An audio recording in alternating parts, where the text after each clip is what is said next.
What's going on, everybody? Welcome back to another episode of the Mindshare podcast. As always, I am your host, David Greenspan, and I want to thank you for being here today.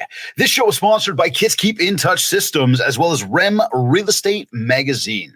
Learn more about our sponsors by visiting my site, mindshare101.com. And while you're there, be sure to download your free copy of my book, The Ultimate Marketing Bundle, as well as learn more about our one-to-one coaching and keynote speaking. Today's episode is number 259. She is the founder and CEO of the Londono Realty Group, Inc., one of the largest residential real estate brokerage firms in Montreal with over 100 real estate agents. Founded in 2007, they primarily focus on residential purchases and sales, but also offer a vast number of real estate services, including commercial transactions and retail leasing. With a background that includes an honourable discharge from the Canadian Armed Forces and a degree from McGill University, she and her family also starred on the syndicated television show The Property Shop on the HGTV USA Network. Determined to share her real estate stories and experiences with the world, she published her first book, Real Estate Unfiltered, in 2017. Outside of her success in the professional world, she's taken a leadership role in numerous philanthropic causes and nonprofit organizations. She established the Londono Pinto Gratitude Bursary for students with special needs, and she is also on the board of the Shield of Athena, a nonprofit organization for victims of family violence. With over 20 years of experience in the real estate industry, and along with her partner, colleagues, and family, she has helped build Londono Realty Group into a $1 billion real estate brokerage, making it one of the most successful independent brokerages in the country. Joining me on this episode of the Mindshare podcast is founder and CEO of Londono Realty Group, Tatiana Londono.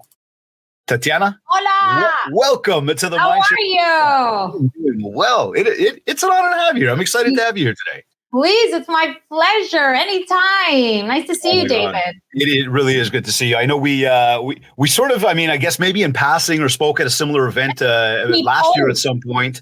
We posed together for several photos at our last live event. Oh my God. You know what? It's crazy though. Like you go, you do all these events, you go around, you see all these different people, and it's like you take a lot of different pictures, do a lot of different videos. And well, anyways, it's nice to have you on the show. Who would have thought that selling real estate could be this wild? I love it. God, right? Yeah, I know. It makes every day interesting, doesn't it? Yeah. It makes real estate interesting. So listen, I titled today's show, Achieve. How to Build a $1 billion real estate business. Now, I'm going to say, as you do the little money sign, and I sit there talking about $1 billion, and I've told many people over the time, like over my years, I just want to make up a jillion. And everybody's like, oh, that's a lot of money. I'm like, I don't know how many zeros that has. But I was watching a recent video of yours, and your videos are fantastic. For anybody that does not follow her yet on TikTok and Instagram, you guys got to go follow her. Funny, informative, good value. But there was one where you said, money isn't everything. But it is, to a degree. What does this really mean to you? So that's the most recent one. Like we published that one last week. And the thing is, I just want to be real with my audience. There's a lot of bullshit. Are we allowed to talk? Oh, this is the Mindshare podcast. You do what you want. So there's a lot of bullshit being spewed out there. And the humble thing, people were afraid of money, back in the day, especially here where I live. And, it was, you didn't talk about money. It was tacky. I'm sure, your parents were the same, how's business? Oh, we're trying. Things could be better. You know what I mean? So, so money was taboo. Couldn't talk about it. So I think that's where that came from. Money isn't everything. Your health is. Well, the truth is that's all the stories I tell on my social media channels, on Reels, on Instagram, on TikTok, Instagram Reels, same thing. Facebook, YouTube. They're all true, real stories, things that I've lived and experienced. And the truth is, even in matters of health, having money, even when you're living in Canada, makes a huge difference. So don't believe the hype. Don't believe that, the Communist Manifesto, money changes lives. With money, you buy experiences. Experiences make you happy. When you're happy, you don't get sick. Now, you get run over by a car. Hey, a poor person could get run over by a car. A rich person gets it. That's you're done. But if you don't have health, I would rather be someone sick with money than someone sick with no money. And that's basically what that video was about. Because the truth is, I'm going to say it, and we're here in podcast. I'll share it. My son, he got sick. My beautiful, wonderful, only son. He got sick. And I'm telling you, like I said in the video, if we had to wait there in the lineups for the hospitals and the doctor would have given him, okay, you could get a CAT scan in 6 months, God knows what would have happened. But because of connections, because of the money, because of donations that we've given, we got in right away. Is that unfair? Absolutely. Absolutely. Everybody should have access the way I got access. But it's just not reality. It is what it is. Yeah. And it's disgusting, but it's the truth.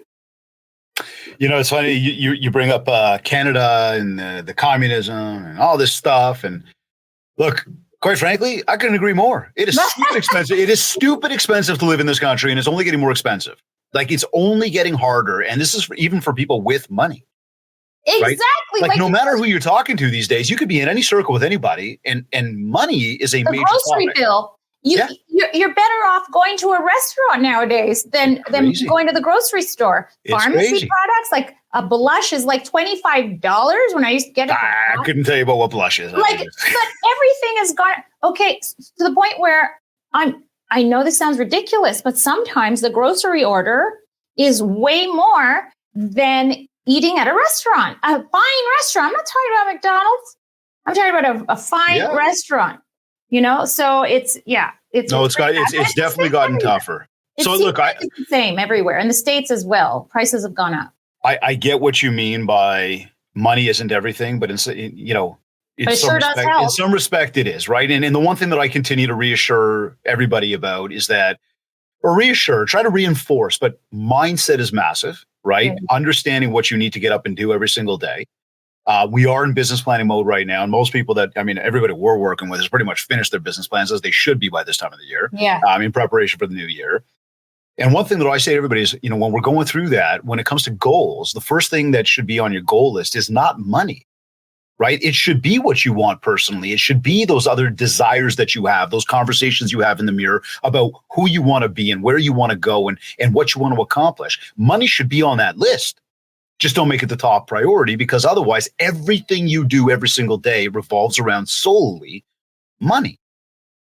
And look, I'm with you. The more you have, the happier you could be, the less stressed out, the more opportunities there are out there. Much the same, we don't want to just measure ourselves based on that. We want to measure ourselves based on the entirety of everything we're trying to accomplish. Well, the thing is, if you enjoy what you do and you start accomplishing your goals, the money just comes. Well, there it is, right? And that's the other thing about the mindset. Now, that, there was another video where you had said, you like the, I watch this stuff. I'm watching. You had said, you have every single tool available to you to get out of that place that you don't need to be in. That's right.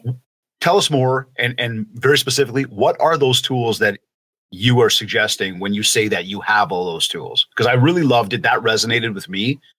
I derived my own sort of definition of what you were saying, but I thought, you're here. Let's get you to expand on that.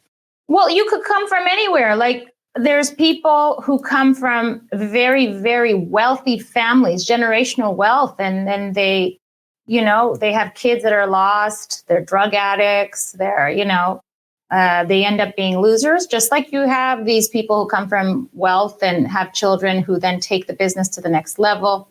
But then the great thing about the countries we live in America and in Canada, okay, we got to give it, sure, we pay a lot of tax here, but lots of tax. We got it. It is what it is. It is what it is. I'm going to use that as a story. That's not my story. So even though we pay tax, we also have access to everything here. Okay. So the same way a wealthy person might have children end up losers. Guess what?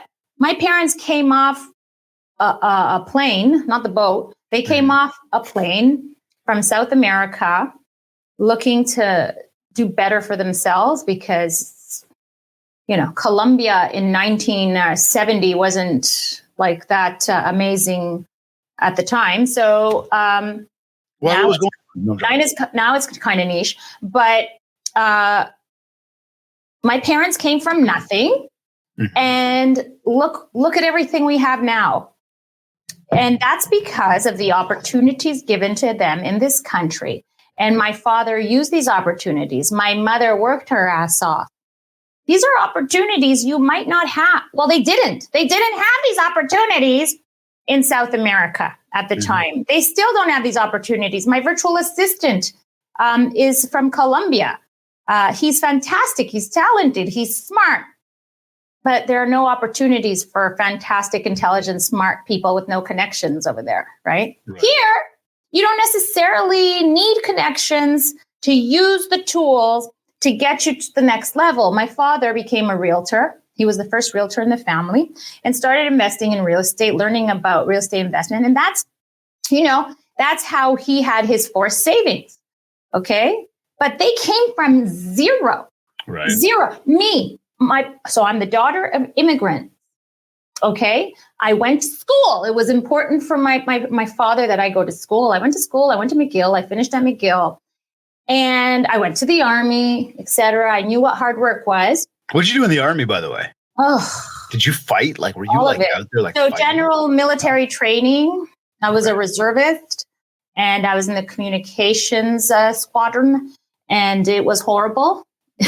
Communications, go figure. I hated it, but I did it. Why? See, I was listening to you about money. I'm very money driven. Yeah. Because I don't see it as money. I see it as everything I get if I have that money. So for me, it's not money. It's just something that I need to do. Just like going to the gym. Like, okay, you go to the gym to look good. You don't eat. It's just the ends justifies the means. You know what I mean? It's like something. I don't see it as money like Scrooge. I see it as, okay, logically, more money, more opportunities, more experiences. I don't disagree with that. More people I can help and service. So that's how I see it. So anyway, the tools, we have access to everything. We have access to free education. We have access, especially nowadays, the kids are so lucky. We have access to money building, wealth building, education online for free. Okay? We have access to bankruptcy. If it doesn't work out and you get to start again, we get second chances here. They won't come after your entire life or potentially kill you. Or if you owe money, hey, guess what? You can go bankrupt and start again. We have access to freedom. Just the fact that I could go to school and learn, and that I could compete against RE/MAX and the big boys out there in brokerage, being an independent and actually achieving something. This wouldn't happen in other countries. So we have everything we need. And unfortunately, our youth is being fed bullshit, okay? Being fed that none of this means anything, being fed that we should all live in a system where we all share. That's not happening anytime soon. And if it does, as I said in the video, one day, okay, I'll sign up if it works, but it hasn't worked. They've tried it in the past, political systems like that. And there's always one greedy bastard who takes it too far, and it just doesn't work. So for now, you are living. Let's live in the now. Right now. In a capitalist country, take advantage of what government grants. When I say tools, okay? Government grants. Oh, you're a woman. Here, let me give you $200,000. Interest-free. Build something, because guess what? We have money here for that. Oh, okay, great. Give it to me. So many things. All you need to do, oh God, We have access to the internet. We have access. So my coaching business, nobody helped me build that. Well, here, I was going to say, it on my own. As you bring up access to the internet, you've got almost 3 million followers on TikTok and over 200,000 on Instagram. Yes, sir. You've built a $1 billion real estate company. Yes, sir. You mentioned that your dad was in the business. You told me off air 20 years, but I was going to say to you, when did you get the license? So we know that. 20 years ago. So it was summer of 2003. So here's the question. We didn't have social media back then. We had the internet, but we didn't have all the online connectivity that we got now. Right. And the way we communicated and all the ways we did things was very, very different. What was the absolute first thing that you did? Understanding this idea about money, understanding that mom and dad immigrated, understanding that you came to a country where there is opportunity. And we talk about all these tools. What was the first thing you did to start building mindshare so that you could actually go out and start your business? So here we go, talking about money again. Yeah. Listen, I didn't say I don't love money. In fact, I'm the first guy to tell everybody I love money. Love it. It doesn't we need to stop demonizing money. It's okay. David, say it with me. I tell you, I love money. Money and really what it could bring us. So it's not the cash, it's the credits in the bank. We love cash, but that's another story. We did title this $1 billion real estate business, so money's definitely a topic today. Yeah, we love what money gives us. I love that I didn't have to wait in line to get treatment for my son. I not love it. I just thank God, and everything's fine. He's fine now. Everything was fine. Okay. But if I was in the other system that people who do not have access to resources, okay, that system there, God knows they would have misdiagnosed him. 1,000,000%. Okay. No one has time for second opinions. All right. So that's part of the bigger issue around the healthcare system, but we'll save that for I don't want to talk about that, but It's the same for everything. Education. Let's talk about education. My kids got the best education that my money could buy them. Okay. They went to private school. Guess how much that cost each? $25,000. Okay. So don't bullshit me. They have a better education than me. My daughter's smarter than I was. I went to a shitty public school. Mm-hmm. Okay. I hated my public school and I'm allowed to say it. I'm glad they're available, but the kids it's sad. But anyway, I know I sound like tone deaf, but I'm not. I lived that other side and it's okay to say I hated it. Yeah. I think anybody living in it does hate it. Everybody wants more. And that's part of, again, what we're trying to achieve today. Because look, we look at it. You've built a successful company. You've built a brand that is recognizable across a number of different channels. It results in getting more dollars. And there's not a person listening to this right now that doesn't want to be in that same situation. Exactly. So don't bullshit me. Like shut up. You want to join Peace Corps? Good for you. Go do it. You still have to buy the plane ticket. But here, what did you do? Like, you got in early. Was it connecting with people? Was it putting your face on a billboard? What did you do? So to answer your question, you want to know the truth, why I opened the agency? There was never some scientific method behind it. There was never some, hey, if I open a business and create this business plan and open the business and create jobs for people. No. It was about me. It was always about self-interest and what I could do to make more money. Really, money? Tell us more about that, Tatiana. Well, you have to understand, I came from necessity. It came from necessity. Again, the story we lost everything. My husband, the business had gone bankrupt and we had no jobs. We were basically unemployed because we were always entrepreneurs. So at a young age, I knew I couldn't work for anyone. I'm very opinionated. I have a certain lifestyle that I like to keep where, I'm opinionated and I don't believe in working too hard. I work smart. But then when you love what you do, you don't care if you're working 24 hours doing it. So I guess I never found anything I was passionate about. So I didn't want to work for anybody. I thought I was going to become a lawyer because of my big mouth. I always had a big mouth. I was a great salesperson, always. And I said, okay, so what do I do? Like, we had lost everything. I didn't want to lose the house. We had given back the cars. It was so embarrassing. We had to give back the cars, the leases. So this traumatized me. And growing up as well, my father would come into money and then there was no money. And then he'd come into money again. And then he was very extreme. So I lived that. And kudos to him, because that's who I am today. I'm like the best of him and the best of my mother. And so. Was that a big aha moment for you in that? So I didn't know why I was, and you could say I'm very money driven. I guess it took years to figure it out, like to say, okay, that's probably because when I was growing up, I went through such upheaval where we would be living in a beautiful house and then suddenly we would move into some shitty apartment in the ghetto. And then we would go back to another beautiful house. And, and I always wanted to go to private school and I didn't understand why I couldn't.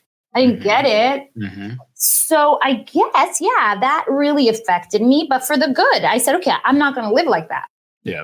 I'm going to make sure my kids don't live like that. It's not that I suffered. I had a fantastic childhood. I had friends. My parents fed me. They clothed me. I wasn't on the street begging for money, but I wanted more. And that's okay. I wanted more. I wasn't going to live the immigrant story of, you continue being the immigrant. And no, I was going to take it to the next level and give the tools that this country gave me and the tools my parents gave me, and make more for myself. So when I opened the agency, I was a real estate. So we started as a real estate agent because we needed money fast. Everything had been taken away from us and we needed to pay the bills. And so we were using our savings. But what was going to happen when the savings ran out? What was the fastest way to make the most amount of money in the least amount of time? I say that in all my videos. Mm-hmm. My father told me, become a real estate agent. I had no interest in becoming a real estate agent. I didn't give a shit about architecture. I don't know how a house is made, but I took the program because my father said the commissions are insane. You don't need to know math. I don't need to know about the stock market. You just got to know how to sell, and you're a big mouth and you know how to sell. So, because I had dabbled in telemarketing and I was always great at it. Why? Because I knew the money to be made was huge. The commissions that they would pay me to sell these ridiculous directories were amazing. So my father says, anything in sales, you'll do well. So can you imagine if you sell a house? Right. They're worth hundreds of thousands up to $1 million. So I'm like, okay. So that was in 2003. And how long did it take you back then to make your first 100K? 100K was 6 months, 126,000. Okay. July, August, September, October, November, December. Yeah. So in 6 months, I made 126,000. That was in 2003. And so 3 years into it, I was at an office. The owner was wonderful. He was beautiful. He was wonderful. I started at Remax. From Remax, I went to Sutton Group. Sutton, the guy was great. And he spoiled me. He was very nice. When I say spoiled, I meant he said hello to me in the morning. Hello, Tatiana. La belle Tatiana. Okay, they speak French here in Montreal. Salut, la belle Tatiana. All he had to say was hello to me, and I was loyal. Because at Remax, I wouldn't even get a hello. So anyway, I get to Sutton. Now that's all going to be brokerage specific. That's going to be like the office specific, he was the manager busy, deal. That's not necessarily the brand. I pay attention, right? Service, right? Mm-hmm. Service is important. That's the key, right? That you're going to get at different places from different people, right? Exactamo. So I go to Sutton because the service is fantastic. But there was the one frickin' secretary, accounts payable, who was always delayed with my checks. Always delayed with my checks. And it's funny because that's annoying. Some of my agents will say today, well, why are we getting our checks? Now I get it. Like, you're supposed to put yourself in people's shoes, but maybe the check wasn't ready. Maybe the other agency hadn't paid, but I didn't like it. Right. I said, I'm not going to sit here begging for my money that I worked hard for. Let me just open my own agency. And that's how it started. And when I did that, So prior, I had appeared as a guest on a show called Buy Me. I don't know if you remember that show from 20 years ago. It was called Buy Me. No. It was on HGTV. The only way to get home and garden TV in those days was HGTV. Right. So there was this show called Buy Me. They asked if I wanted to be on it. I thought, wow, I'm special. And I said, okay, I'll be on this show as a guest. They didn't even pay. And all the other real estate agents laughed at me and said, Tat, they're asking every real estate agent in the city to be on this freaking show. Stop wasting your time. Time is money. I'm like, time is money. But I got a feeling the time that I spend on this show is going to bring me money because there are millions of viewers on this show. I did my research. Yeah. It was a top 3 show on HGTV and then became the number 1 show on HGTV. It was called Buy Me. And I did 1 episode of Buy Me. Meanwhile, I'm saying I want to go to school because I need to get paid on time. And I'm just going to open my own brokerage. I thought it was just going to be me and a couple of agents that I hung out with and we'd have fun. Meanwhile, I do the episode on Buy Me. The producers love it so much that I get called from Cineflix Films in Toronto. And they also have, and they offer me Sandra Rinomato's, like, she ended up getting it, but I was the first to get Property Virgins. Okay. Sandra's been on this show as well. That's right. So we know each other very well. Been to dinner several times because we're both on HGTV at the same time. So I was supposed to be Property Virgins, but it was shot in Toronto. I'm from Montreal. So I said no to Property Virgins. And then I told the people who put me on Buy Me, and they really wanted me on Property Virgin, this personality, it would still be on, you know what I mean, if I was there. But, well, no offense to Sandra. I love Sandra. Mm-hmm. And so I had to say no because it was in Toronto. I had 2 little kids. They wanted me to move there. They were going to give me everything, They were going to give me an apartment, car, clothing. They had money. So I said, okay. And then I said, I changed my mind. I said, I can't do it. But then I told the producers of Buy Me, guess what just happened to me with Cineflix, their competitors. And they're like, you can't go with them. We're going to give you your own TV show. Meanwhile, I'm taking my course. So they're like, I said, so what's the TV show going to be about? He goes, well, you're opening your own agency. Let's make it about that. And the rest is history. And so the agency opened how many years ago? It's going to be 16 years now. 16. Okay. Got it. So you made that quick. You made that move pretty quickly. Immediately, like 3 years in, 2007 we opened. Yeah, 2007. Okay, so here's a question on that then, because we got a lot of agents that you've got your agents who are brand new in the business that have pretty much zero direction coming out of college with their license and have nowhere to go. And some folks are, again, born talented in terms of sales, gift of the gab, just understand the hustle, understand what they got to do. There's a lot of folks that come out that don't understand it. Now, kind of moving past like those first year individuals, but getting to that individual who's like 5 years in the business, it seems, and you did it a little bit earlier than, let's say, the 5-year mark, but you went, I got to go next level. I got to do something different. I'm going to go open up my own. Yeah, what I was going to ask, the 3 years, right? So what I was going to ask you though, anybody who's been in the business 3 years, 4 years, 5 years, somebody who's looking to kind of go to that next place, they've started to build out the systems. They're not necessarily having all the success in the world that they want. They're doing well, but there's a next level. Yeah. What would you suggest that they've got to do to get to that next level or earn their first million? They have to hire an admin assistant. So that's the first. Is that number one for you? Like hire somebody to help you? Yeah, you got to leverage. And you only have to do that when you're hitting around, you do that when you're hitting about 300,000, statistically. And meaning statistically at 300,000, that's when you start going crazy. So when you start going crazy and you're working during dinner time and you're coming home at 10 o'clock at night, and then when you come home, you're still writing up paperwork and you're taking calls when you shouldn't, and you're worried to go on vacation, your first hire. So it's called leverage. So you got to leverage. So a lot of these real estate agents don't know how to leverage. Number one, because they think they can't afford it. Number two, or they just don't want the responsibility. Most people think they can't afford. They can't afford it. Like when you say go hire an admin, that's an expense. It's an expense. No, that's going to be an investment. I have to pay. Exactly. Well, it's the same thing like hiring a coach. It's an investment. It's the same thing like right now, even in today's market with the way things are going out there, people are struggling. People are having tough times, many people. So people are pulling back on marketing. But again, that's not an expense. That's an investment. I have my theory about the market. I think it's a mindset thing. I tested it. It's always the same. Even last year. Yeah. Well, let's answer the other question first. So okay, the first go for thing it. So that they learn. Number one, whoever's watching. So first thing, so when you're going crazy, husband's yelling at you or wife's. Why has it got to be the husband? Hey, man, come to bed already.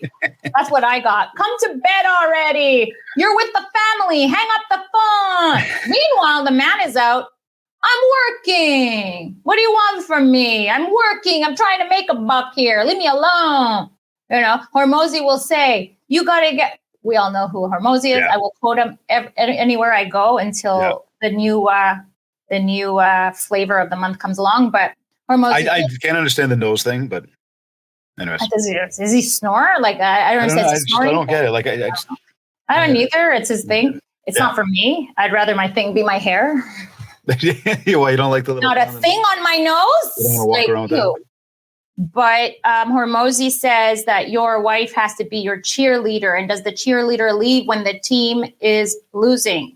Well, guess what? The same thing for women who work. Who are our cheerleaders? Like the man. So we listen, just like the money thing, my money theories, we live in a society where guys get a free pass and women won't. And that's okay. I'm okay with that. I don't give a crap. Look where I am today. I don't care. I like men being men, women being women. But let's not go there. That's for sure. Well, that's a deep one right there. That could go deep. I'm not going there. So with that said, admin. So when you're going crazy, and the kids are like, "Mommy, where are you, Mommy? Come home, Mommy." So when the kids start with that, it's time to hire an admin assistant. When you hire an admin assistant, just one admin assistant, you'll go from $300,000 statistically to $600,000 if you're doing the exact same thing and putting in the same effort. So now you're at $600,000. Okay. Then, only your prospecting is going to drive you crazy. So the paperwork is taken care of. Your prospecting, at this point, you can't handle it anymore because those buyers take too much time. And what you should be focusing on are listing properties to sell in any market. Yep. Even today's market. And so you're at 600K. This is where you bring in the buyer's agent. So only at around 600K, you're supposed to bring in the buyer's agent. So your bogey was 300K you're making. Now you got to go get an admin. You move yourself to 600. You go get yourself a buyer agent. Get yourself the buyer's agent. Yep. That should take you to $1 million. It's that simple. Okay. There you go. But in order to organize yourself properly for property sales, you need to invest in your system. So leverage and systems. Your CRM better not be an Excel spreadsheet. Well, I was going to say like daily non-negotiables, right? Because we talk about this because it's one thing to say, okay, when I get to 300, well, to get to 300, you need a system. And I love the fact that you emphasize CRM because that's the same thing I say. Your smartphone is smart, but it's not smart enough. Exactly. An Excel spreadsheet ain't going to do anything for you. No. You need a system that's going to help you automate, help you systematize, help remind you, help remember for you because you're not going to remember it all. I have a coaching program. And I have members of this coaching program who have signed up, and thank God they did. They took action, making millions of dollars in GCI and taking home over $1 million net. And they are still using Excel spreadsheets because the excuse is, but I just want to do things the old way. Like, this is the way, like this, I'm making money this way. Can't teach an old dog new tricks. Yeah, it's a lot of that. Yesterday, I was speaking to one of the top members of my team. I can't make the calls. I can't do the calls. Can't make the calls anymore. I go, girl, if you can't make the calls, you better retire. Yeah, you're done. Because that's all we're supposed to be doing, making calls. So if I have to make your calls and I have to give you your leads and I have to go see the sellers too, what the fuck do I need you for? But listen, this is the thing that I say to everybody in this business. Your job is to go out there and speak to people. That's what build relationships with other people. Talk to people. Oh, but I don't know what to say. Try this. Say hello. Ask them how they're doing. And the thing is, because of coaching, we are so, brainwashed into following the script. And I get that because you can't create a system, right? You can't create. right? I get what you're saying, but you can't teach without the script because where you start. But the script should only be a skeletal structure, an outline on expanding a conversation. Where do you start? These are the three key elements of the conversation: your intro, okay, and your intro, and then your offer, and I'm missing my middle. What's my? Hey, listen, making conversation.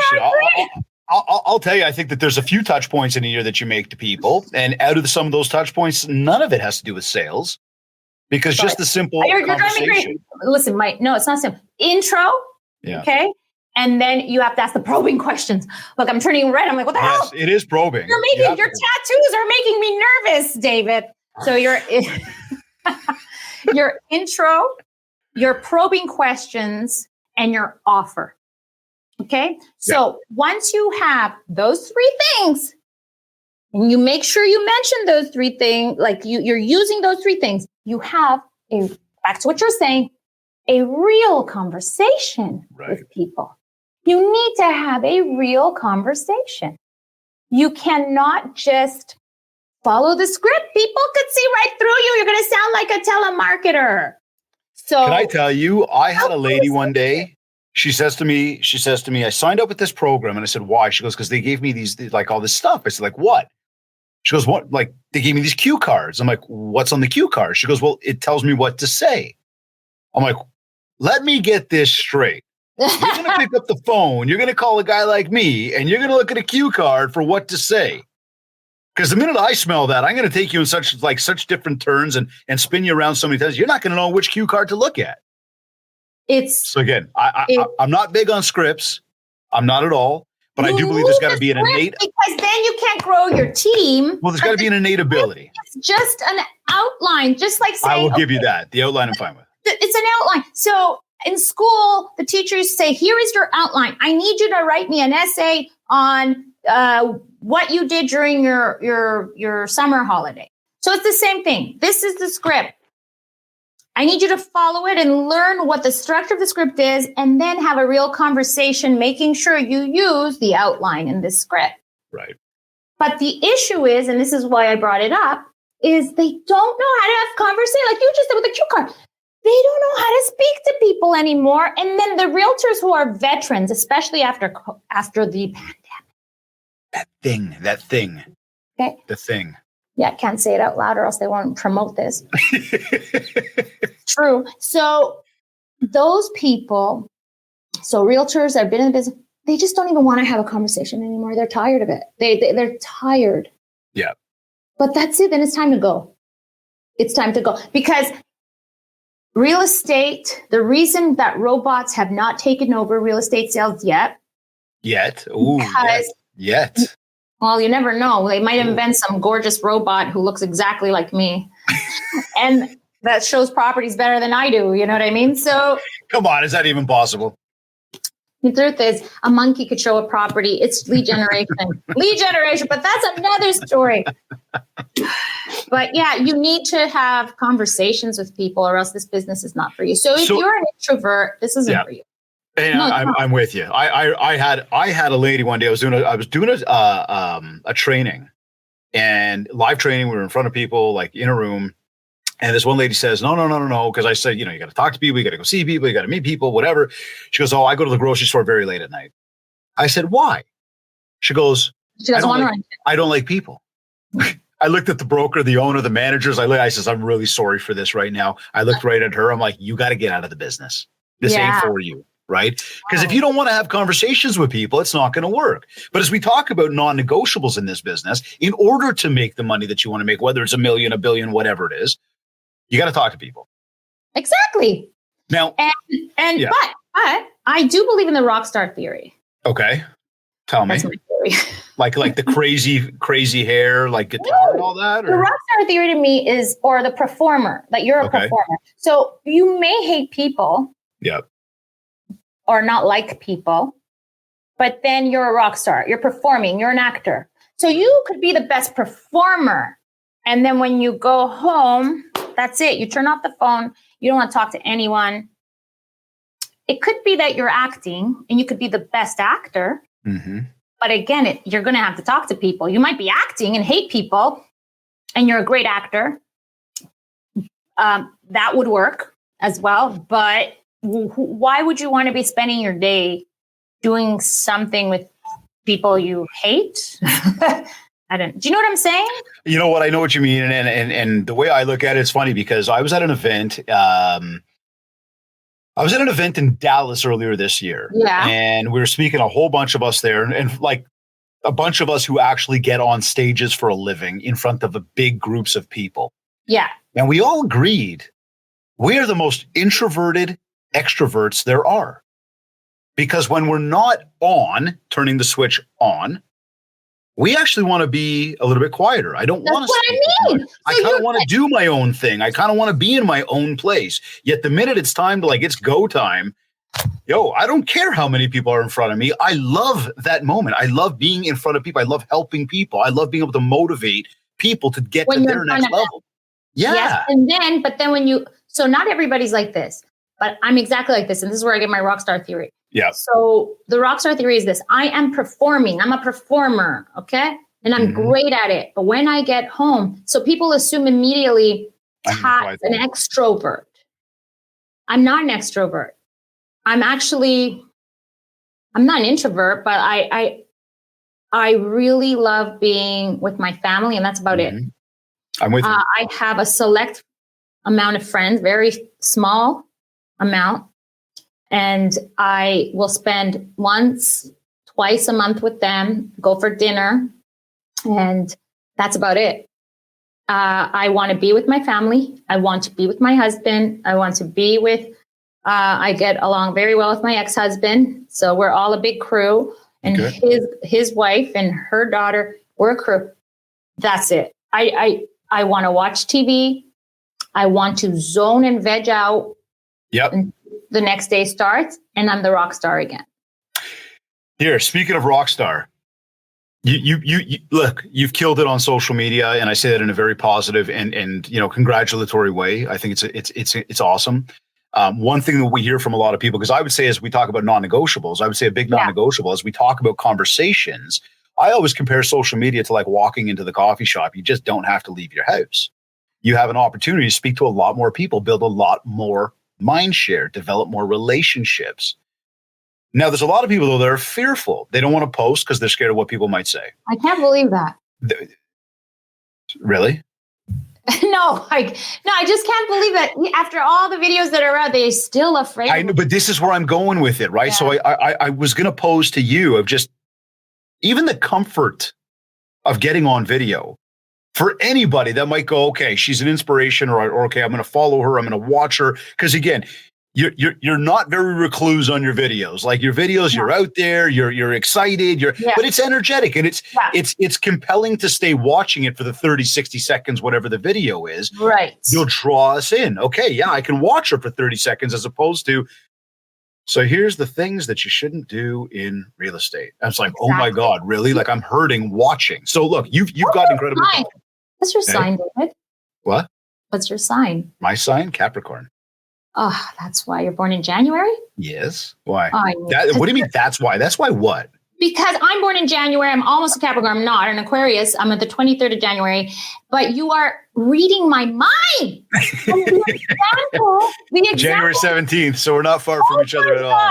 My brother's birthday. Come on. My brother, really? Alexander Londono, was born on January 17th. You know who else was? Who?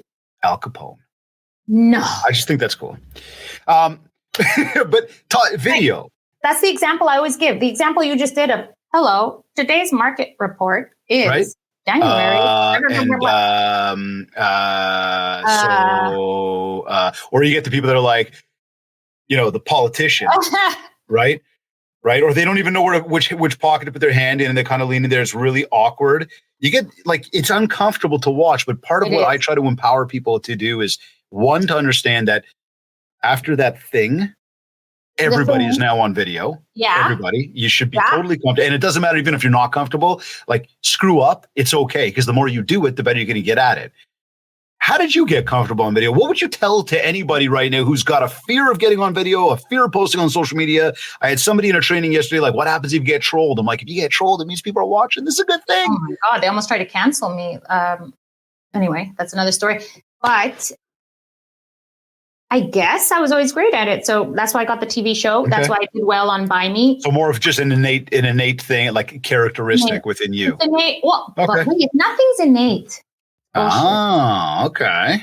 Again, my parents. Yeah. Like, you just got to go back and who we are.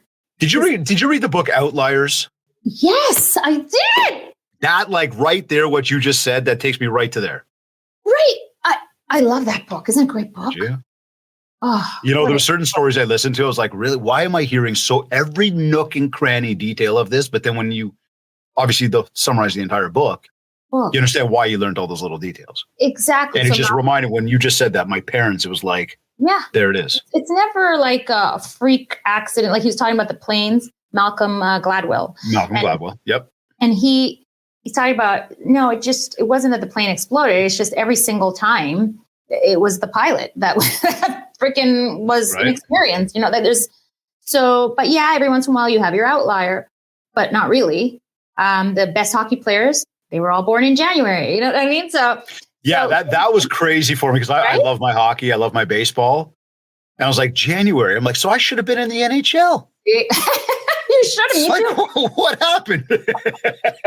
So what a great book and absolutely correct. So Outliers. Is it innate? It's not innate. My parents, because they couldn't afford childcare and it wasn't part of our thing.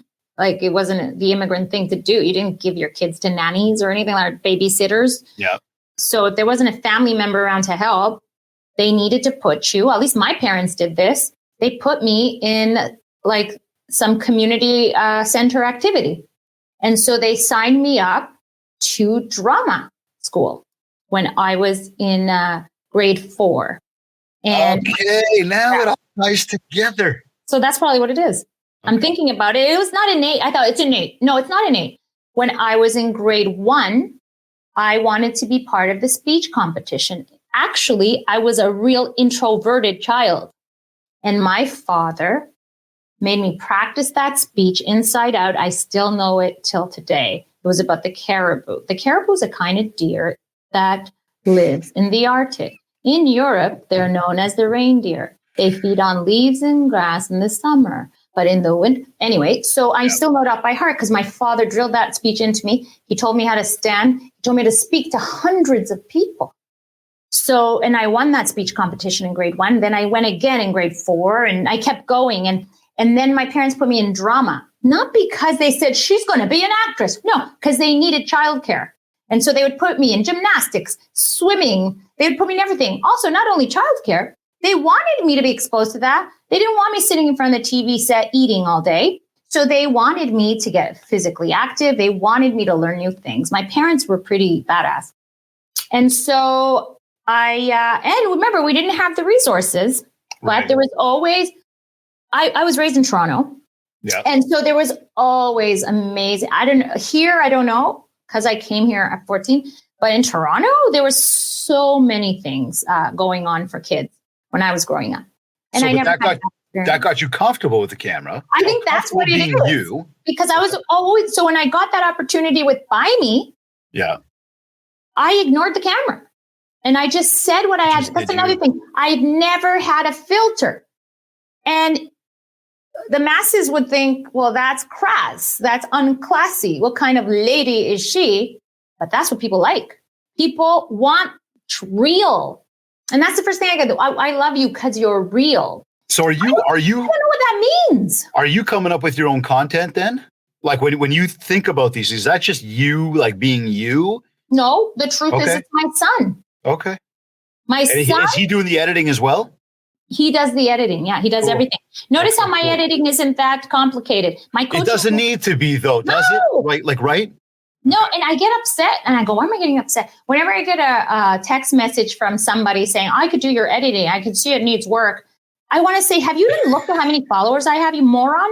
But then I go, no, it's just a mass email. Like it's not, you're not being, anyway. So Tatiana, simmer down. I have to simmer. Right. Simmer. I have to simmer. So, but what would you say to people if they're scared, if they're shy, if they're fearful, if they're sitting here right now going, I don't know how he does it. I don't know how she does it. Like how are they so comfortable with this camera staring at them and all these people staring? What do you say? So just do it? Like, is this a Nike thing of just do it? It's a not necessarily. Okay. Well, you got to do it. So it's a non-negotiable. You need video to market any business now, not only real estate. If you own a product or so you create a product, you created a makeup, a perfume, you came up with a perfume idea, you need to be on video. You want to sell a book, you need to be on video. You have the latest little gadget that you know will sell out at Christmas. You need to be you need video. So as a realtor, because that's my experience, I'm a real estate agent, you need to be on video. You have no choice. So that's number one, because the same way we had our TV sets and newspapers prior in the past, we now have our phones. People wake up with this thing and they go to sleep with this thing and they're in their car getting tickets because they were looking at this thing when they shouldn't have. They have their phone with them at all time. When you don't have your phone with you, you feel like you're missing an organ. Okay, so because everybody's on their phone, what's the smart thing to do to market yourself? Be on the phone. However, now to answer your question, you may not be that goddess in front of the camera. You may be a man who's uncomfortable in front of the camera. So there are other ways of being in front of the camera. There are other ways in pushing your message. Use something else. So for example, many, and I'm sure you've seen them, many property tours, the agent's not in it. They just show the property. The door opens on its own, and you can make it fun with a great soundtrack and show what the beautiful and sometimes you'll see even just a glimpse of the agent. Sometimes you don't, and the door opens for itself. Oh, but I don't sell luxury. Who cares? You could use, if you don't want to use your own voice, use the computer voice that the different editors will give you in the app. So Instagram or CapCut for TikTok or just the TikTok app, whatever. There's so many. And there's those cute little computer voices say, this is what a $300,000 home looks like in Toronto. People want to know. Mm-hmm. Does that even exist? I don't even think so. Yeah, no, 300,000. That's what completely threw me out. Like, wait, what? Where? This is what a farm looks like outside, an hour away from my home. And so you don't even have to be on it. Market statistics, you don't have to be there, but you can make a great video showing the market statistics that keeps people looking. You don't have to be on video, but you need to produce video. Okay, cool. Now, is video the only thing we do? Like, do you still believe print advertising works in this business? I think print advertising works in really niche segments of the city. Like your contact list specifically? Well, not really. I think more like, okay, if this one neighborhood still prints a community paper, so some farming with an older demographic, it'll work there. Okay. But video is not the be all and end all of your business. No, I have 25 lead generation systems. Okay. Like online lead generation systems? Yeah. I love Facebook ads. Like paid. Okay. It's freaking amazing. The standard free home evaluation. I love that. Love that, eh? Okay, interesting. Very interesting. So you're seeing, you've built the team though. You've got people helping you with that stuff in terms of, running the ads, but then also the team that's below you, buyer reps and people that can actually funnel and support it. And that's the difference there, right? Yeah. Yeah. And nowadays in this market, because the market, I told you it's a mindset thing. And I said, we'll touch on that later. What I mean is, I think it's all mindset. I think what's going on, okay, so interest rates are going up. Yes, they're higher than they've ever been. But people who need to sell, and people who have to buy. There's always going to be buyers and sellers in any market. Remember, when we were young, you were probably not born yet. But when I was... Why, thank you. I appreciate that. You're welcome, David. How old are you, David? See why you got to go there.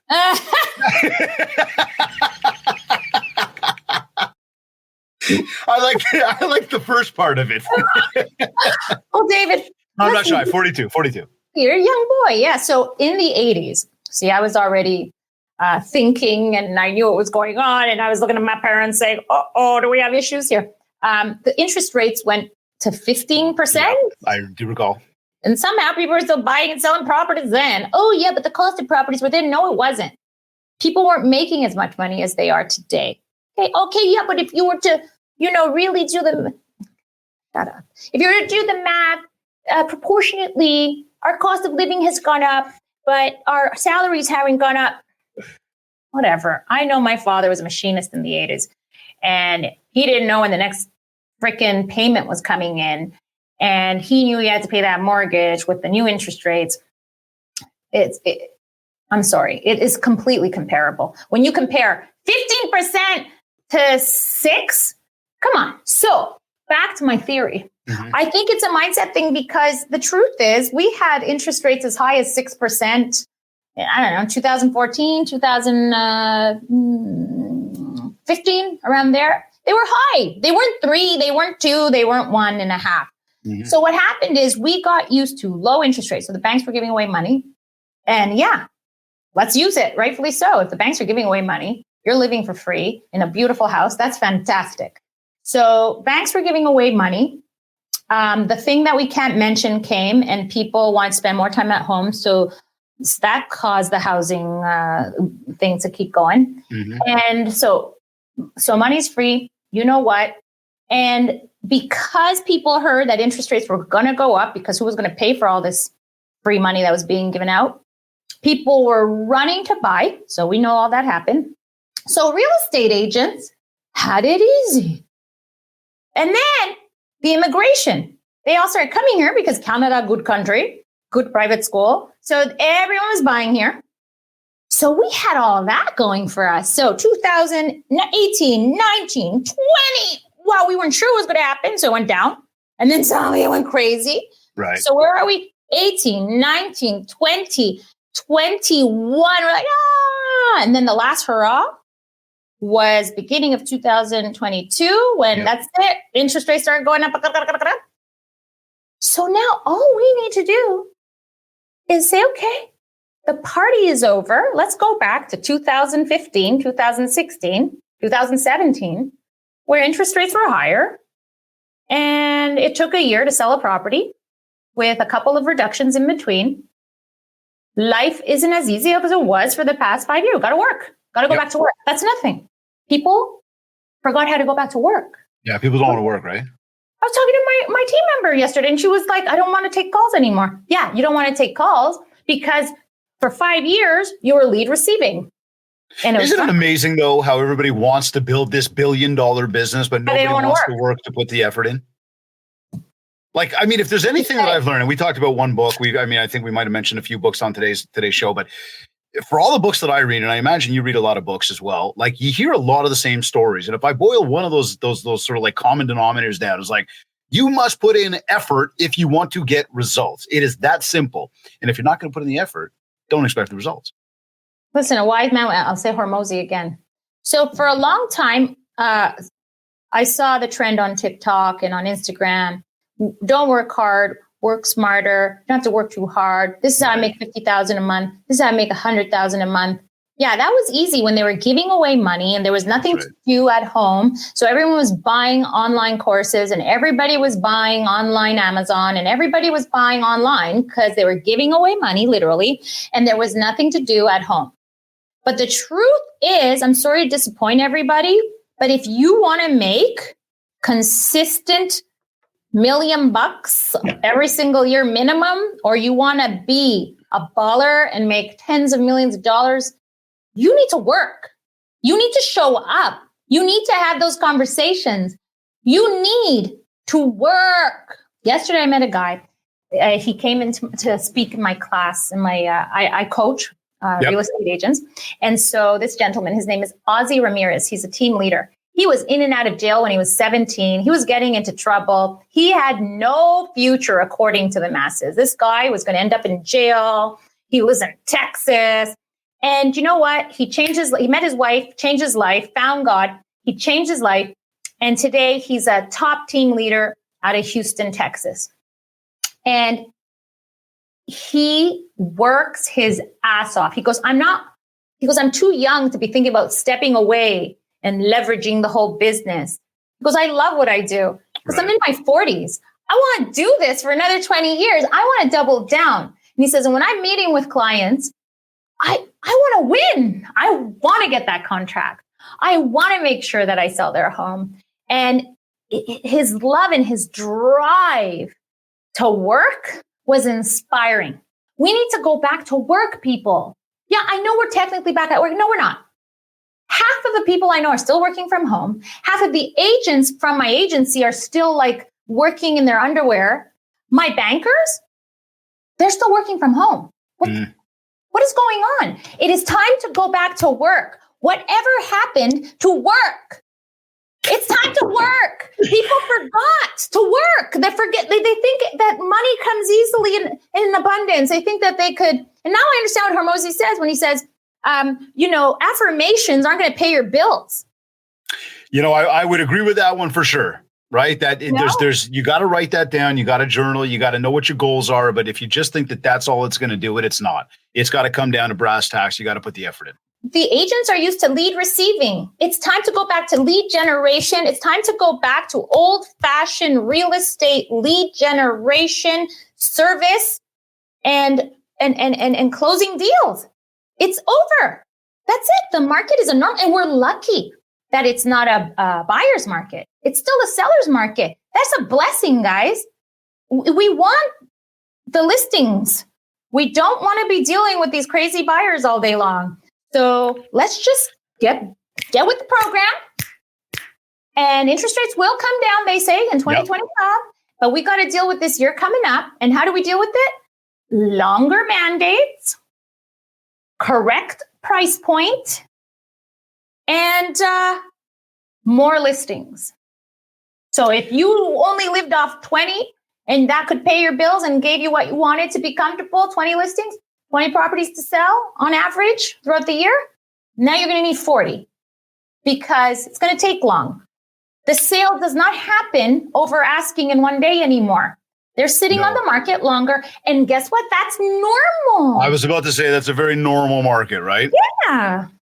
Now, sorry, I'm very passionate. No. You know what? I like it. And I'm we got to do a round 2 on this because there's a lot of other questions. There's a lot of other questions to dive in deeper, but I like the insights. But if we fast forward to the end of your day, you shut down, you're done. Shut down for the day. How do you know it's been a successful day for you? Do you know what? It's a successful day when I actually accomplished everything in my mundane to-do list. So it could be really mundane. It could be my accountant needs access to my bank account as an admin. Mm-hmm. It could be go through the new website to make sure that you like the font. I don't like having those things in the back of my mind. So if I'm able to clear my mind, it's been a successful day. Okay. Because I believe in lists. I believe in time blocking. So if so because I time block and I list, I need to, if that's all done in a day, I go to sleep in peace. We're going to dive deeper on that next time because that is like my DMO. That's my method of operation. The schedule only allows for so much time. There's only so much we can accomplish. Make sure that you know what it is. Get shit done. And you have to look back on that and say, you know what? I killed it today. I did really good. I'm going to go do it again tomorrow. And that for me personally is fuel. That's 100%. Fuel. 100%. And another thing is I really believe in taking action. People don't take action. They plan too much and then they don't do anything. Just take action. And I don't mean the broader sense of the word. Take action, Nike, just do it. Yeah. I mean, if there's something you're putting off because you think, it's not ready, but just do it. I promise you'll make it get ready. And so big example, my coaching program.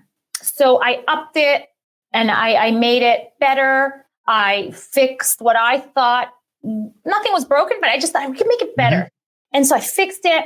And everyone's telling me about my landing page. The landing page isn't ready yet. The landing page isn't ready yet. Oh, the message on your landing page. I'm like, screw the landing page. I have 3 million followers on social media. Half of them are real estate agents. I'm just putting an organic ad up and I'm starting. And I did it. That is better than perfect. Exactly. And there's no definition of perfect. There's no like true word of that. The landing page, I finally filmed the video last week. I'll fix it next week. We're not, and I took action. You got to take action. Just do it. Hurry up, do it. You're waiting too long. There was sort of that question there, like final words for anybody who wants to make $1 million, make $1 billion, whatever it be, find success in this game. What words do you have for anybody? Final words of wisdom here that anybody can use to help themselves build some more mind share so they can get some more market share. So specifically about this business or any business? Yeah, I'd say specifically, we're going to isolate to the real estate industry to some degree, but I want to go even a little bit broader to anybody who actually owns a business. Okay. So whatever it is that you want to do. So my husband's always saying, I work in this corporate job and I can't find the time. It's not true. Just go do it. Be curious and try it. What's the worst that could happen? We started talking about this in the beginning. What's the worst that could happen? Oh, you have to close the company? Who cares? Go do what you need to do. And not everybody's an entrepreneur. I completely understand. But maybe you want to travel. Maybe you want to get that better body going. You want to try that keto diet. Maybe you want to do a little bit of everything. But just go ahead. There is enough time in the day. Do it. Just go try it. You want to go live in Mexico or in Costa Rica for 6 months? Trust me, it's attainable. I am living proof that anything you dream of, you can achieve. And these things don't end. Don't limit your own mind and your own goal setting. But do I really want that? 10 million, that's unrealistic. We start questioning our own sanity and our own dreams. We're like, $10 million, but that's too much. What are you talking about? This is you. Just say it. Just do it. It'll come to you. And it's not only about money. It could be about children. It could be about traveling. It could be about why you spend more time skiing. Whatever it is, do it. What's the worst that could happen? Couldn't agree more. What's the worst that could happen? Couldn't agree more. Tatiana, this has been fun. Never mind just inspiring, informative, educational. It's been fun. I thank you for all the insights today as we talked about achieving and how to build $1 billion real estate business, and we covered a lot of ground today. And there was a lot of ground we didn't cover. So round 2, anytime, coming up. Anytime. But with all that being said, I thank you sincerely for making the time to join us today on the Mindshare podcast. Please, at your services. I'll talk to you shortly. Don't go anywhere. Ciao. You are either listening to this on one of your favorite podcast platforms. Maybe you went to my website, mindshare101.com. While you're there, don't forget to get your free copy of the Ultimate Marketing Bundle. This is a 31-page ebook. It's got a free 90-day social media content calendar, so no excuses. All of it in an effort to help you build more mind share so that you get more market share. A reminder as well that if you want to talk about personalized one-to-one coaching, an in-person keynote talk for your upcoming event, and or ongoing virtual training, just get in touch with me and my team. We'll set up a consultation call, learn about what you're looking to achieve and how we are going to help you do just that. Again, for all inquiries, just get in touch with us today. Of course, don't forget to review this podcast at www.ratethispodcast.com/mindshare101. That'll take you to your favorite podcast platform. You can give us a big 5 stars, nice review. We'd be super grateful if you did that. And connect with me on Facebook at Mindshare101 and on Instagram at David Greenspan101. Just before we take off, I want to thank Kits Keep in Touch Systems and REM Real Estate Magazine for sponsoring this episode of the Mindshare podcast.